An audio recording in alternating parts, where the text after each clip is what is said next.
Jérémie 33, verset 14, ça dit « Le jour viendra, dit le Seigneur, où je ferai pour Israël et Juda toutes les bonnes choses que je leur ai promises. » Le jour viendra où je ferai toutes les bonnes choses que je leur ai promises. Ici, à l'Église 5F et en Amérique et le monde, en tant que corps du Christ, nous avons vu ces jours venir. Nous vivons ces jours. Aujourd'hui, nous vivons ceci. Je me rappelle quand j'avais rencontré la puissance de Dieu au départ et mes yeux s'étaient ouverts, j'étais baptisée dans le Saint-Esprit. Quand mes yeux s'étaient ouverts au départ, que Dieu agit avec puissance, j'habitais à Los Angeles et c'était si rare de trouver la puissance de Dieu. J'avais commencé l'église 5F et nous ne voyions pas les gens être délivrés comme ceci. L'onction était là, mais pas autant grande qu'elle l'est maintenant. Et j'y aspirais pendant des années, quand on ne voyait pratiquement aucune guérison et délivrance. Pendant des années, environ 3 ans et demi, j'aspirais à ces jours, aujourd'hui. Pour littéralement aujourd'hui. Pour que ces choses prennent place. Pour que les gens soient libérés. Et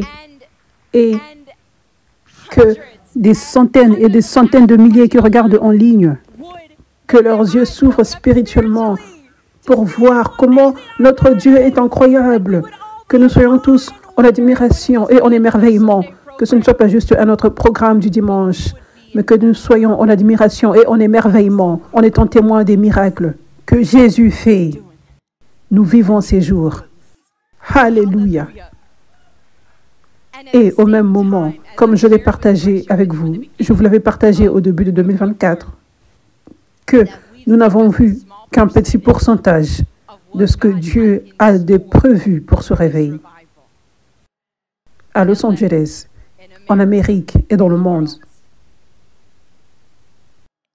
nous avons vu un petit pourcentage de ce qu'il a promis. Donc pour moi, même il y a des prophéties que mon père spirituel avait prophétisées et je ne suis pas censée les partager publiquement. Je dois les garder dans mon cœur, méditer cela dans mon cœur comme Marie. Donc je vois cette parole, cette écriture. Le jour arrive où je ferai ce qui a été promis. Et mon cœur bat, il saute. Ah, les jours arrivent pour les plus grandes choses que nous n'avons pas vues. Les choses que Dieu m'a promises. Les choses que Dieu nous a promises. Le brisement des barrières, les barrières religieuses, les barrières de jalousie, les barrières de jugement, les barrières des pharisiens qui ont entravé l'expansion du réveil comme Dieu le veut et l'atteinte de plus de personnes dans le monde. Le temps arrive, le jour arrive, quand Dieu va briser ces barrières et il fera ce qui a été promis. Le jour arrive où de nouvelles plateformes, de nouveaux médias, des portes vont s'ouvrir pour que ce réveil atteigne beaucoup plus de personnes qui ne sont pas encore touchées, qui ne connaissent pas encore notre Jésus et notre Jésus qui vient avec puissance. Les jours arrivent et beaucoup de ces jours arrivent l'année prochaine, en 2025. Alléluia! Alléluia! Oui! Alléluia! Ces jours arrivent pour que Dieu fasse ce qu'il a promis. Alléluia! Donc, moi personnellement, je suis plus excitée que jamais pour la nouvelle année. Basé sur les performances passées de Dieu et basé sur ce qu'il a promis. Basé sur le temps qui a passé et certaines promesses ne se sont pas encore réalisées. En sachant, les jours arrivent. Vous savez, les jours arrivent. Je suis réellement plus excitée que jamais. Et c'est comme ça que Dieu veut que tu sois également. Je vais t'enseigner aujourd'hui comment te préparer pour ce que Dieu fera dans la nouvelle année. Tu dois être préparé. Dieu a de nouvelles choses de prévues. Il y aura de nouvelles choses qu'il fera. Il y aura des changements.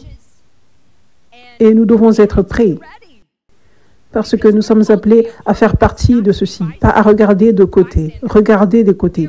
Nous sommes appelés à être des vases de Dieu. Nous devons être préparés. Nous devons être préparés pour les changements, se préparer pour les nouvelles choses. Nous ne resterons pas là où nous sommes. Les choses ne resteront pas pareilles dans ce réveil et dans ta vie personnelle. Tu dois être préparé, tu dois être prêt. Amen. Notre Dieu est un Dieu du soudain. Cela signifie il fait un mouvement soudain. Ce n'est pas toujours long avec Dieu. Des fois, ça paraît long, la période d'attente, tourner autour du mur de Jéricho encore et encore. Mais il y a des temps où l'attente passe. Et il vient d'une façon tellement puissante, énorme, soudaine. Et c'est choquant. Amen. Les murs de Jéricho n'étaient pas tombés brique après brique. Ce n'était pas comme nous tournons une fois et nous voyons quelques briques tomber graduellement. Ils n'avaient rien vu. Aucun signe du mur qui allait tomber, mais ils étaient obéissants, ils continuaient de tourner en faisant ce que Dieu leur avait demandé de faire, et ensuite Dieu avait agi sur leur obéissance. Leur obéissance s'était additionnée.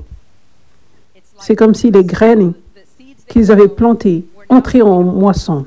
Il était maintenant temps pour la récolte. Et tout d'un coup, après qu'ils aient complété ce que Dieu leur avait demandé de faire, tourner autour des murs de Jéricho, marcher autour des murs de Jéricho, les murs étaient tombés surnaturellement. Dieu avait fait en sorte qu'ils tombent soudainement. Et immédiatement, ils étaient entrés dans la terre promise. Boum! Toutes ces années d'attente pour entrer dans cette terre de promise, en un moment soudain, pas lentement, brique par brique, mais en un moment soudain.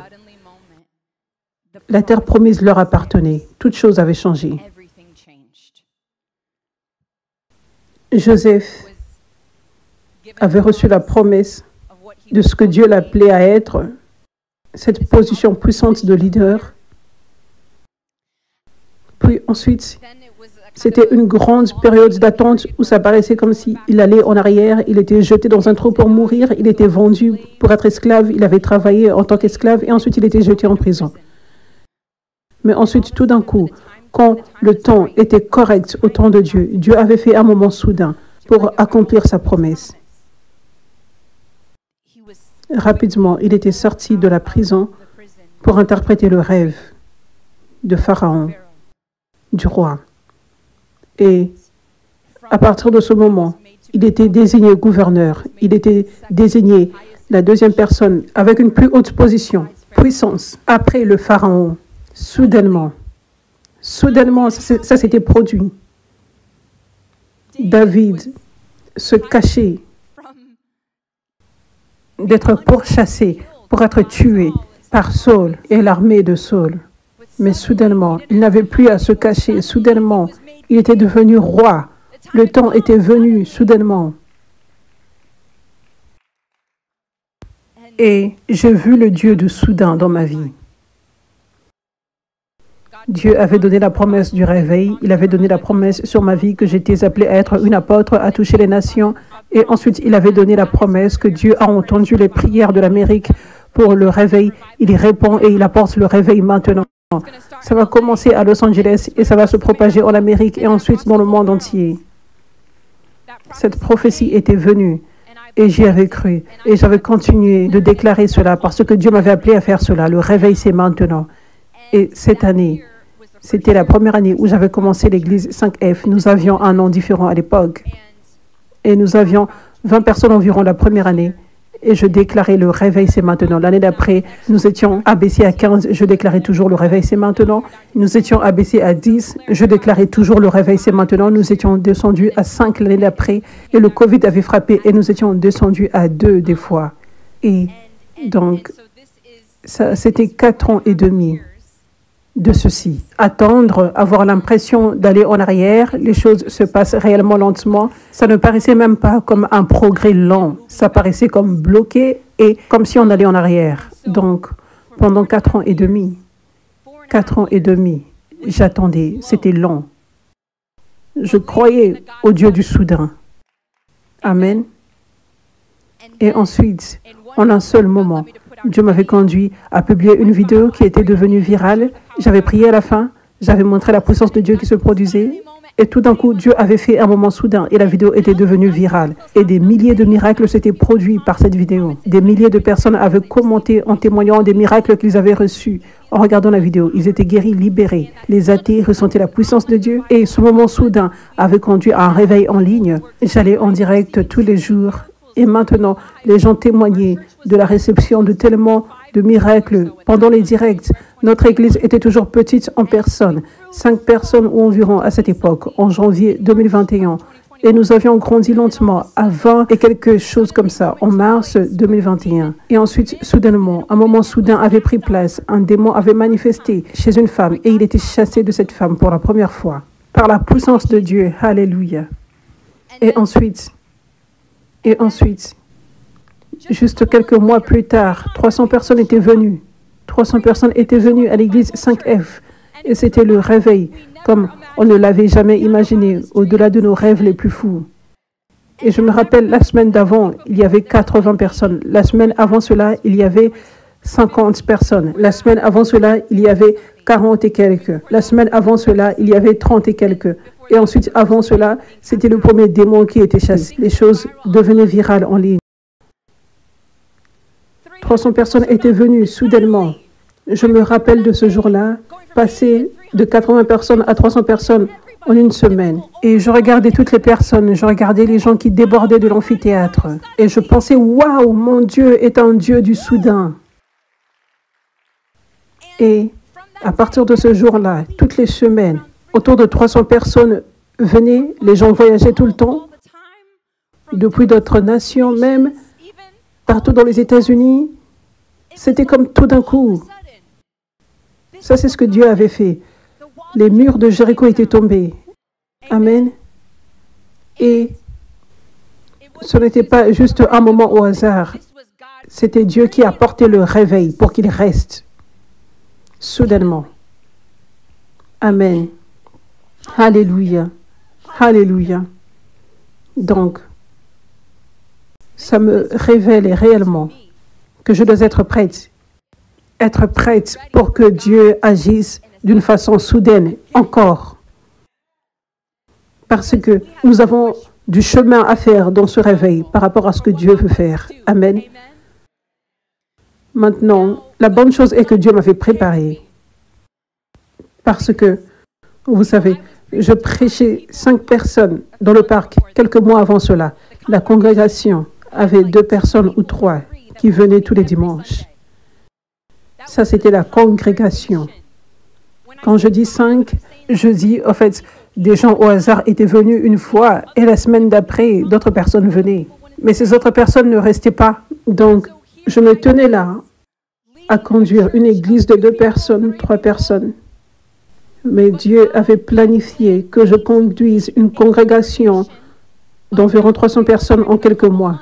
Et cela serait juste en personne. Et ensuite, cela allait rapidement grandir en ligne pour avoir beaucoup de personnes plantées en ligne. Donc, c'était vraiment important que je sois dans l'attente pour que Dieu agisse d'une façon soudaine pour apporter la promesse. Pour bouger d'être Abraham, de la position d'Abraham à Abraham. Vous savez, je devais me voir comme Abraham, même si ça paraissait comme si j'étais sur une terre d'Abraham. Mais Dieu était sur le point de me conduire immédiatement sur la terre d'Abraham. Je devais être Abraham. Je ne pouvais pas être Abraham. Je devais être confiante, je devais être courageuse, je devais être forte, je devais être prête pour la persécution qui était sur le point de frapper. Je devais être préparée. Et la façon dont j'étais préparée, c'est celle-ci. Numéro 1, endurer le désert et être OK avec cela. Ne pas se plaindre à propos de cela.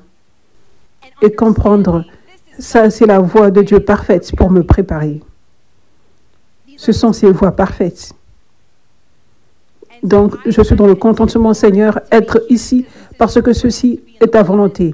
Être dans le désert, je ne veux pas me plaindre, je veux juste continuer d'obéir. et continuer d'être dans l'attente. Ne pas devenir décontracté, vous savez, et le traiter de façon si décontractée. L'Église a quelques personnes, mais ne pas être décontracté à propos de cela. En me rappelant, il peut y avoir un moment soudain, à n'importe quel moment maintenant, où ceci change drastiquement. Donc, je dois me comporter comme Abraham, parce que c'est qui je suis maintenant. Même si ça paraît comme si je suis sur la terre d'Abraham, je dois me voir comme Abraham. Donc, l'attente est si importante pour être préparé. Numéro un, c'était endurer le désert. Numéro 2, c'était être dans l'attente. Croire que cette position dans laquelle j'étais était temporaire. Croire que cette position dans laquelle j'étais n'était pas la terre promise, n'était pas ma place. Croire que ça, ce n'est pas qui je suis, mes circonstances. Cela demande la foi. Cela demande la pensée de Christ. Une personne, ou peut-être 2 personnes, me voyaient réellement comme celle que j'étais. Réellement seulement mon père spirituel, qui est un prophète, il pouvait réellement voir qui j'étais. Et Dieu m'appelait à avoir cette perspective de la pensée du Christ et accepter cela. Quand toute autre personne ne pouvait pas voir cela, même si je dis, ça c'est ce qui a été prophétisé sur ma vie, ça c'est ce à quoi je suis appelé, ça n'avait pas d'importance, les gens ne voyaient pas cela, qui j'étais réellement dans l'esprit. Mais c'était réellement important que je sois dans l'attente, que cette terre d'Abraham arrivait, afin que j'entre dans mon identité en tant qu'Abraham, que j'entre dans mon identité en tant que l'apôtre Catherine, en tant que leader d'une église mondiale et dans ce réveil et dans le corps du Christ, je devais accepter cela. J'avais cru en cela à l'époque parce que j'avais cru en la parole de Dieu. Je ne savais pas comment ça allait se produire. Je me sentais si indigne et non qualifiée, mais j'avais cru. Amen. Donc, ça a dû dans Matthieu 25. 1, il y a une histoire. Ça dit, le royaume des cieux sera comme 10 demoiselles d'honneur qui prirent leurs lampes et allèrent à la rencontre du marié. 5 d'entre elles étaient insensées et 5 étaient sages. Les 5 qui étaient stupides n'avaient pas pris assez d'huile d'olive pour leurs lampes, mais les 5 autres étaient assez sages pour en prendre plus. Lorsque le marié retardait, elles furent toutes devenues somnolentes et s'endormirent. À minuit, elles furent éveillées par le cri. Regardez, le marié arrive, venez le rencontrer. Toutes les demoiselles d'honneur se levèrent et préparèrent leurs lampes. Pour les 5 insensés demandèrent aux autres, s'il vous plaît, donnez-nous un peu de votre huile parce que nos lampes s'éteignent. Mais les autres répondirent, nous n'en avons pas assez pour nous tous. Allez dans un magasin et achetez-en pour vous-même. Mais pendant qu'elles étaient parties acheter de l'huile, le marié était venu, puis celles qui étaient prêtes entrèrent avec lui à la fête du mariage et la porte fut verrouillée. Plus tard, lorsque les 5 autres demoiselles d'honneur revinrent, elles se tenaient à l'extérieur en criant, Seigneur, Seigneur, ouvre-nous la porte. Mais il dit, croyez-moi, je ne vous connais pas. Donc vous aussi, restez vigilants, car vous ne connaissez pas les jours de mon retour. Donc nous devons rester vigilants parce que nous ne connaissons pas le jour exact où la promesse va s'accomplir. Nous ne connaissons pas les jours exacts où nos vies vont drastiquement changer. Nous ne connaissons pas le jour exact quand nous serons appelés à faire beaucoup plus, avoir tellement plus de responsabilités pour Dieu, pour faire son travail. Quand nous serons appelés à un plus haut standard.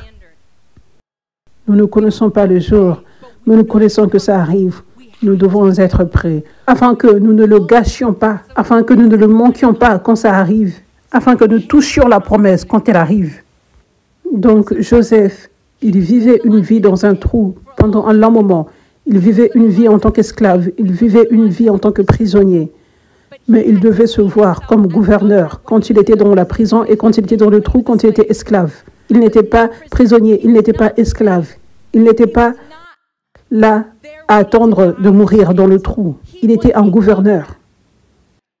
Il était en 2e niveau de commandement, de position de pouvoir après le pharaon seulement. C'est qui il était. Il devait se voir de la bonne façon parce qu'un moment soudain était venu et il n'y avait pas du temps pour se préparer. Ça, c'était ta saison de préparation dans le trou. dans la maison en étant esclave, dans la prison. Ça, c'était ton temps pour te préparer spirituellement, mentalement, dans ton cœur, avec attente. Immédiatement, il était allé travailler et il avait fait un bon travail. Pourquoi? Parce qu'il était préparé. Parce qu'il avait enduré le désert, la saison de préparation en obéissance, dans le contentement, sans se plaindre. Il avait autorisé que ce travail soit fait en lui. Et il était dans l'attente. Il se voyait de la bonne façon. David devait se voir, pas comme un fugitif, mais comme un roi, afin qu'il soit préparé pour quand le temps allait venir pour que sa vie soit drastiquement changée, de fugitif à roi, qui conduit beaucoup de personnes. Amen. Donc, ça, c'est comme ça que tu dois préparer ton cœur. Numéro 1, tu dois comprendre ce dans quoi tu es maintenant. Arrêtez de penser, quand est-ce que la promesse va se réaliser? J'attends, tu n'attends pas. Tu es en train d'être préparé. Et ça, c'est une préparation dont tu as besoin. Tu es préparé pour la promesse. C'est comme dire, quand est-ce que je peux avoir ma carrière? Quand tu es en seconde. Tu perds ton temps. Tu ne te fais aucune faveur en étant si focalisé sur pourquoi tu n'as pas encore ta carrière. Ça, c'est le temps de préparation. Donc, c'est important que nous ayons cette bonne perspective, afin que dans le temps de préparation, dans lequel tu es toujours, et nous, à l'Église 5F, avant que Dieu ne nous mène au niveau supérieur, nous sommes toujours dans cette saison de préparation. Et Dieu sait pendant combien de temps. Ça pourrait être demain que ça change. Ça pourrait être la première semaine de l'année prochaine. Les choses changent. Ça pourrait être dans plusieurs mois. Dieu sait. Mais que ce soit un jour de plus de préparation, ou que ce soit plusieurs mois, ou un an, ou plus long, que tu termines bien, que tu passes le test avec réussite et que tu rendes Dieu fier. Amen.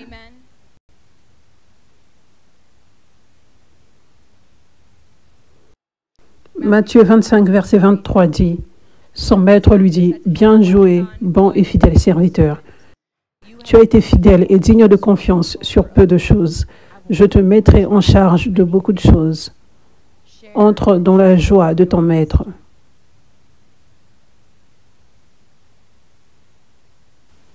Bien joué, bon et fidèle serviteur. Tu as été fidèle et digne de confiance sur peu de choses. Je te mettrai en charge de beaucoup de choses. Donc, vous savez, ce que nous regardons en avant, le plus que Dieu fera l'année prochaine, dans ce réveil et dans ta vie personnelle,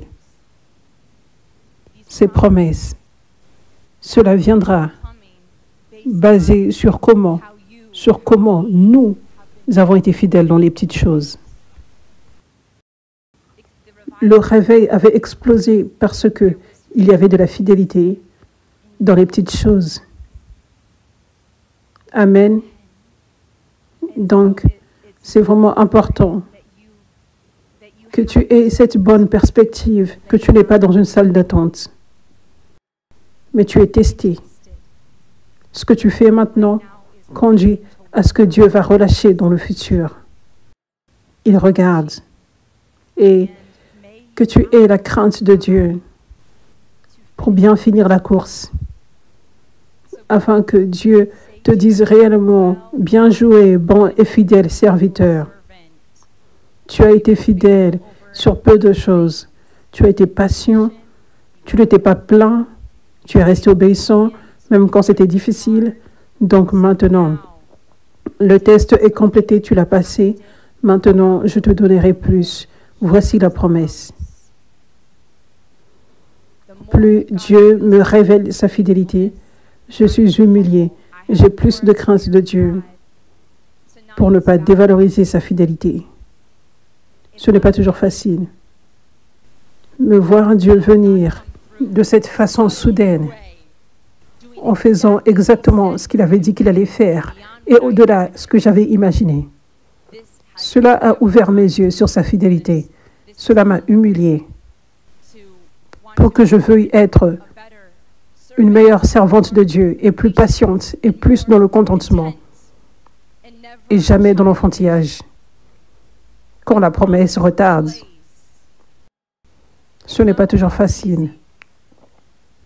Mais que tu sois intentionnel pour te rappeler de ce que Dieu a fait, pour te rappeler de sa fidélité, pour te rappeler de la réalité du monde spirituel maintenant. Tu n'es pas dans une salle d'attente. Dieu ne t'a pas oublié. Tu es dans sa volonté parfaite. Il te prépare et le jour arrive quand il va accomplir ce qu'il a promis.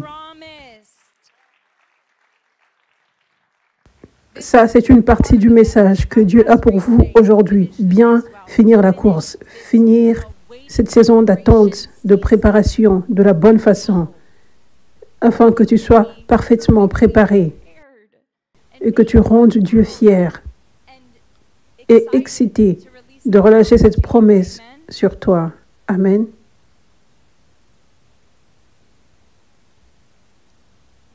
Luc 12, verset 48. Mais celui qui ne l'a pas su et qui a fait des choses dignes d'une raclée ne recevra que quelques coups de fouet. De tous ceux à qui beaucoup a été donné, beaucoup sera demandé. Et à qui beaucoup a été confié, il en sera demandé d'autant plus. Dieu veut ouvrir tes yeux pour te donner réellement la pensée de Christ en chaque saison. En la saison où la promesse ne s'est pas encore réalisée, en la saison de préparation. Toute saison est belle. Vous savez, il y a des choses précieuses dans chaque saison qui sont uniques pour cette saison. Quand la promesse s'était réalisée, il y avait de la persécution que je ne rencontrais pas avant, dans la saison d'attente, dans la saison de préparation. Cette persécution n'est pas drôle. Et maintenant, je suis plus reconnaissante pour les temps, je veux dire, pour les saisons futures d'attente, pour les saisons futures où peut-être la nouvelle promesse ne s'est pas encore réalisée, mais cela signifie aussi qu'il n'y a pas autant de persécutions. Amen. Quand la persécution était venue, ça faisait partie du coup. Pour aller au niveau supérieur, pour recevoir le plus que Dieu a pour toi, il y a un coût. Ça dit, de tous ceux à qui beaucoup a été donné, beaucoup sera demandé. Donc, beaucoup sera demandé. Et une partie de ce beaucoup, c'est le coût. Il y a un coût qui est demandé. Le grand coût que j'ai trouvé en entrant dans le plus que Dieu m'avait confié, c'était numéro 1, la persécution. Et cela se produit parce que l'ennemi est en colère à cause du plus que Dieu fait au travers de toi. Donc, il trouve des gens qui essayent de te stopper, de te ralentir, ou au moins essayer de atteindre ton cœur, retirer ta paix. Mais laissez-moi vous dire quoi? Quand tu gardes tes yeux focalisés sur Jésus et tu continues de persévérer dans ce qu'il t'a demandé de faire, tu continues d'être obéissant, le diable ne peut jamais gagner. Cette persécution ne peut jamais stopper le travail de Dieu, entraver le travail de Dieu. Amen. Et le coût en vaut tellement la peine. Le coût de la persécution en vaut tellement la peine. Ça en vaut tellement la peine. Ça vaut tellement la bénédiction de la promesse. Voir plus de personnes être sauvées, guéries et délivrées. Je vous le dis. En étant passé par cela moi-même, ça en vaut la peine. Ça vaut le coup. La beauté de la promesse qui s'est accomplie surpasse tellement les difficultés du coup, les difficultés de passer par la persécution. Amen. Mais tu dois avoir une bonne perspective, tu dois garder tes yeux sur Jésus. Et ça m'a donné une grande perspective des saisons parfaites de Dieu. Par exemple, plus tu attends, plus tu seras affamé.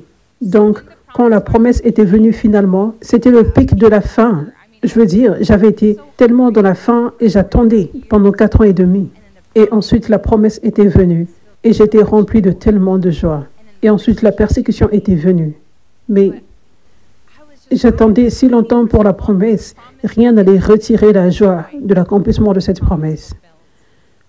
Pas même la persécution la plus féroce. Amen. Une autre grande partie du coup que j'ai vu, ce qui est venu avec la promesse, c'était le temps. Le temps. Dieu m'avait rendu vraiment chargé. Je travaillais comme je ne l'avais jamais fait de ma vie. Et je savais que Dieu m'appelait à valoriser ce qu'il faisait et faire tout ce que je pouvais faire pour montrer ce qu'il faisait et informer le monde de ce qu'il faisait. Donc, je me rappelle, nous n'avions pas une diffusion en direct professionnelle quand le réveil avait éclaté au départ. Et nous avions juste nos iPhones. Donc, la qualité était vraiment mauvaise. C'était vraiment flou. Et tu ne pouvais pas bien voir les gens, vous savez. Et même, je me rappelle, ce premier jour, quand le réveil avait éclaté, quand il y avait 300 personnes et la délivrance prenait place partout, Chantal filmait cela. C'était filmé sur une bonne caméra. Et l'équipe à l'époque, c'était Chantal et moi, quand le réveil avait éclaté. Quand ça avait éclaté au départ, puis nous avions grandi. Mais c'était juste elle et moi au départ. Donc, je faisais tous les montages. Donc, ce qui se passait, c'est que je prenais cet enregistrement de 3 heures de service avec 1h30 au moins de délivrance après délivrance qui se produisait, les miracles qui se produisaient. Et je faisais un montage de cela et ça prenait un long moment. Et je me rappelle, je faisais du montage, je commençais en début de soirée et je le faisais sans m'arrêter jusqu'à 6 heures du matin. Des fois jusqu'à 10 heures du matin, je me rappelle. Ça, c'était plusieurs fois au départ. Donc, je faisais ce montage afin que les gens voient ce que Dieu faisait, parce qu'on ne pouvait pas bien voir dans le direct. Mais gloire à Dieu, Dieu avait béni le travail de mes mains. Ce jour-là spécifiquement dont je parle, quand le réveil avait éclaté au départ, c'était devenu tellement viral. Je ne sais pas combien de vues, mais je crois plusieurs centaines de milliers. Mais, gloire à Dieu, alléluia. Mais je ne travaillais pas comme cela avant. Je pensais que je travaillais dur avant. Mais maintenant, il y avait un tel sacrifice de mon temps. Vous savez, je me rappelle, j'allais dormir à 10 heures du matin. Je dormais quelques heures, je me réveillais et immédiatement, j'allais en direct. C'est ce qui se passait quand le réveil avait frappé au départ. Donc, je commençais à voir ce coup où Dieu me demandait plus. Et ensuite, Dieu avait commencé à m'envoyer à différentes villes et nations dans le monde pour servir. Donc, pendant 1 an et demi, c'était toutes les semaines, je voyageais pour servir. Des fois, des nations différentes. Et ensuite, on revenait samedi soir à temps pour l'église le dimanche. Et c'était si fatigant des fois. C'était si étirant. Ce n'était pas facile. Il y avait beaucoup de fois où je ne voulais pas venir servir. Juste parce que j'étais fatiguée. Mon esprit voulait le faire.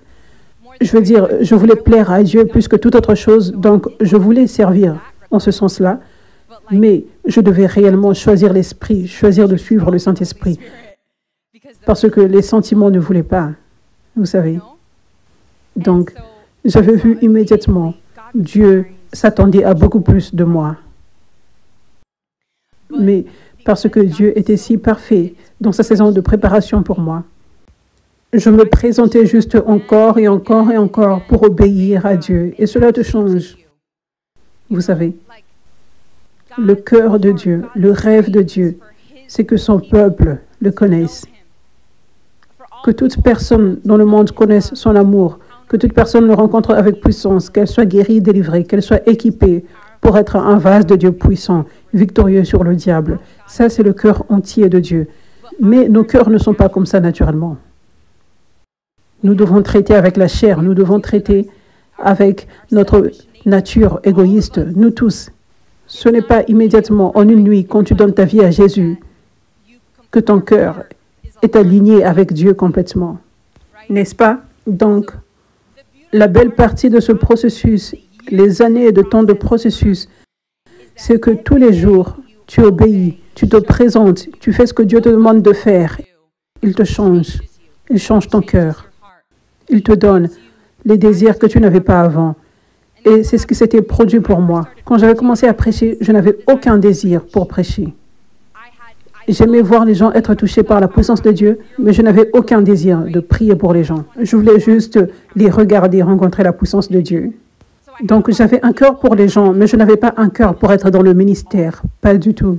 Mais alors que j'avais continué de me présenter, semaine après semaine, Dieu avait changé mon cœur. Mais ce changement du cœur, littéralement, s'était produit juste en obéissant constamment, en me présentant constamment, en choisissant constamment Dieu, en choisissant ce qu'il voulait que je fasse. C'est comme ça que le changement était venu. Donc, 4 ans et demi plus tard, maintenant, j'ai un cœur pour être dans le ministère. Maintenant, ma passion de voir les gens connaître Jésus et le rencontrer a grandi tellement.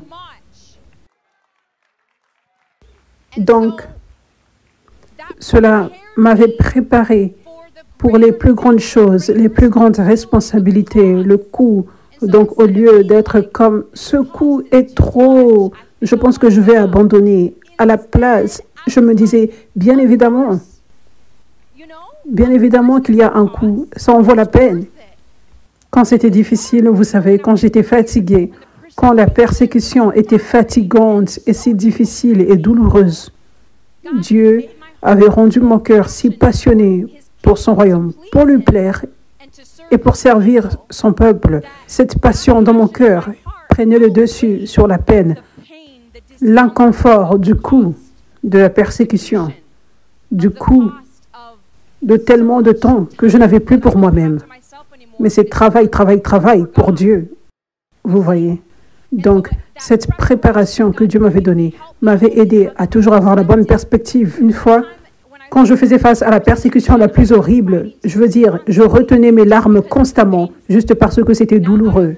Pas par faiblesse, mais juste parce que ça brisait le cœur. Et la persécution était tellement de trahison par beaucoup de personnes, de façon publique, et c'était des mensonges inventés à propos de moi. Et ce jour exact, le jour d'après, après que cela se soit produit, et ça avait continué de se produire pour plusieurs jours consécutivement, en ligne, devant tout le monde. Je servais à une conférence de 2 jours. Donc, évidemment, je ne voulais pas faire cela. Je retenais mes larmes. Mais je m'étais présentée, peu importe. Et parce que Dieu m'avait préparé, j'étais en mesure d'être forte. J'étais en mesure d'avoir un cœur féroce de lion et de me rappeler que Dieu m'avait appelé pour ceci. Son peuple ici, au Kentucky, à Louisville, là où j'étais à ce moment-là, a besoin de sa puissance. Il y a des gens qui sont oppressés. Et ces gens ne croient pas aux mensonges. Ils veulent Jésus. Ils ne veulent pas suivre les pharisiens. Ils veulent Jésus. Et Dieu m'a envoyé là pour relâcher sa puissance sur eux. Donc, ceci est sérieux. C'est une grande affaire. Qui se préoccupe de ce que les gens disent à propos de moi? Qui se préoccupe à propos de mes sentiments? Qui se préoccupe que j'essayais de retenir mes larmes? Qui se préoccupe que je voudrais juste m'allonger au lit et avoir un petit moment? Qui se préoccupe de cela? Ça, c'est critique. Ces gens sont beaucoup plus importants que tous ces déchets, comment je me sens, comment mes sentiments me font mal, tout cela, vous savez. Mais je ne peux pas vous dire que j'aurais été forte, que j'aurais eu ce cœur et que j'aurais été en mesure d'avoir cette bonne perspective si je n'étais pas passée par ce temps de préparation. Le processus de préparation de Dieu parfait, qui était le nombre de jours parfaits, le nombre d'années parfaites, le nombre de secondes parfaites. Et dans ces moments où nous sommes comme, Dieu, pourquoi la promesse n'est pas encore ici? Et il est comme, je sais ce que je fais. Tu as besoin de ceci. Sinon, quand ça viendra, tu vas perdre la promesse. Tu ne seras pas en mesure de faire ce que je t'ai appelé à faire. Alléluia.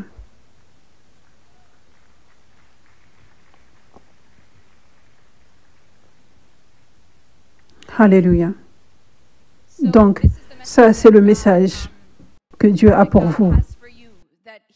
Vous savez, c'est ce à quoi nous sommes appelés en tant que croyants. Nous sommes appelés à être remplis d'attente, mais aussi dans le contentement. Quand la promesse retarde. Et c'est ce que nous voyons avec les demoiselles d'honneur, avec l'huile. Vous savez, elles ne se plaignaient pas. Où est-il? Il avait dit qu'il allait être ici à partir de cette heure. Elles attendaient patiemment et elles allaient chercher plus d'huile parce qu'elles étaient dans l'attente qu'il n'allait pas les laisser tomber. Il allait venir. Plus tard que ce qu'elles avaient pensé, mais il allait venir. Donc, c'est ce à quoi il nous appelle en tant que croyants. Être à la fois dans l'attente et dans le contentement. Ce n'est pas facile, mais cet équilibre, c'est ce à quoi il nous a appelés. Donc, certains d'entre vous n'êtes plus dans l'attente. Des années sont passées. Et Dieu te dit, tu dois être dans l'attente, sinon tu vas y manquer. Tu ne seras pas complètement préparé. Tu ne seras pas prêt. Sois dans l'attente. Et cette attente en toi, que Dieu a de grandes choses qui arrivent, de grandes promesses qui arrivent. Mais aussi, certains d'entre vous, vous avez la partie attente, mais vous oubliez la partie contentement. Et ta perspective va changer. Quand est-ce que ça va se produire? Quand est-ce que ça va se produire? Quand est-ce que ça va se produire? Et Dieu dit, tu dois faire confiance en mon temps. Garde cette attente. Regardez pour voir. Ça arrive, ça arrive, ça arrive. Mais sois dans le contentement. Sois dans le contentement, que ça ne se soit pas encore réalisé. Fais confiance en mon temps. Amen. Donc, maintenant, Dieu dit être dans le contentement avec son rythme, être dans le contentement avec le rythme de Dieu, mais être prêt à courir vite. Être prêt. Nous faisons un jogging, mais sois prêt pour le moment où Dieu dira vas-y. Pour le moment où Dieu dira je t'appelle à travailler plus dur pour moi, je t'appelle à faire plus pour moi, je t'appelle à sacrifier plus pour moi. Parce que ça arrive, ce temps arrive. Amen.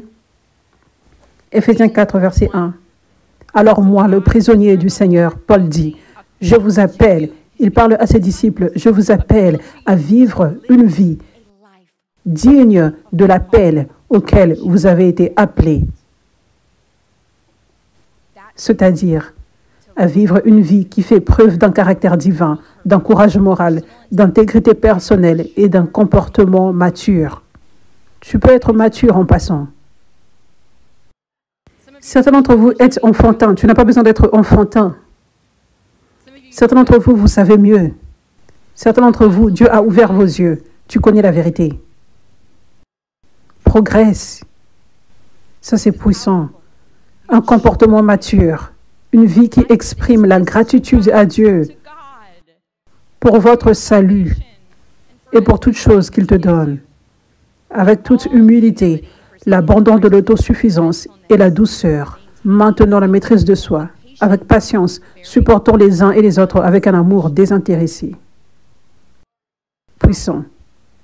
La traduction Passion dit, en tant que prisonnier du Seigneur, je vous supplie de marcher sain d'une manière qui convient à votre haut rang qui vous a été donné dans votre appel divin. Paul ne parle pas juste aux leaders, ceux qui sont dans les 5 ministères. Il écrit ceci à une église. Et c'est ce que Dieu te dit maintenant. C'est ce que je vous dis maintenant. Je vous supplie en tant que votre bergère, votre leader, de marcher sain d'une manière qui convient à votre haut rang, à ton haut rang en tant que leader dans ce réveil mondial, cette armée. Ceux qui sont en front, le temps arrive où Dieu va commencer à te faire confiance avec beaucoup plus. Peut-être tu n'as pas l'impression que ce que tu fais est énorme maintenant. Le temps arrive où il va te faire confiance avec beaucoup plus. Vous me voyez, moi, il m'avait fait confiance avec une congrégation de 2 à 3 personnes. Après quelques années, cette congrégation était descendue à 2 à 3 personnes. Mais en un flash de secondes, 300 personnes et plus, ça grandissait tout le temps, m'étaient confiées. J'étais appelée à être une bergère de 300 personnes et plus en un jour. Après 3 ans et demi, en étant descendu jusqu'à 2. Ça, c'est notre Dieu, le Dieu du soudain. Sois prêt pour plus. Vous êtes tous leaders et il y a des futurs leaders haut niveau, haut rang ici. Il y a des futures personnes qui seront dans les 5 ministères ici. Il y a des personnes ici qui dans le futur, tu vas recevoir tellement de confiance. Moi, personnellement, je te ferai confiance et te confier des responsabilités. Ça arrive pour certains d'entre vous. Ça, c'est ton haut rang dans le royaume de Dieu. Regarde-toi comme un gouverneur, pas un prisonnier, pas un esclave. Alléluia. Regarde-toi comme roi, pas fugitif. Regarde-toi comme une personne et leader vraiment importante dans cette armée du réveil mondial. Pas une personne qui se tient de côté, une personne qui va à l'église, une personne qui réchauffe le siège, une personne parmi 1 million. Ce n'est pas qui tu es. Tu es un leader. Et ceux qui deviennent en fait leaders sont ceux qui entendent ce que je parle. La parole du Seigneur. Certains d'entre vous, vous devez voir votre identité en Christ. Vous êtes tous si importants et vous avez de la valeur dans ce réveil. Tellement de personnes ont rejeté Jésus, ont rejeté son mouvement. Mais tu es ici. Certains d'entre vous êtes ici depuis des années. Toutes les semaines, vous servez. Vous propagez la bonne nouvelle, sans honte. Vous passez par la persécution, parce que vous aimez Jésus. Tu es une personne parmi 1 million. Je veux dire, tu es rare. Je ne veux pas dire tu es une personne parmi plusieurs. Et on ne te remarque pas. Tu es rare, comme un bijou. Tu l'es. Alléluia. Ces 12 disciples qui étaient avec Jésus étaient des personnes normales. Ils n'étaient pas apparemment spirituellement importants. Ils n'avaient pas ces grandes qualités de leadership ou quoi que ce soit.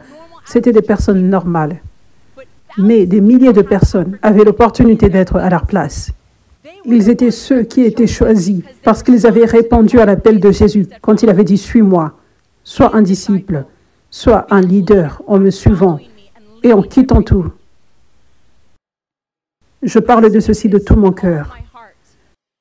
Parce que le diable est là en train d'essayer de te détourner de ton appel. Et la grande façon de comment il le fera, c'est en parlant contre ton identité. C'est en disant que tu n'es pas assez bon. C'est en disant que ton passé est trop mauvais. C'est en te comparant à d'autres personnes de la mauvaise façon. Même si tu as tué plusieurs personnes, tu peux toujours être extrêmement valorisable, un leader dans le corps du Christ. Parce que c'est qui Paul était. Paul était un meurtrier massif, pas juste de toute personne, mais les chrétiens.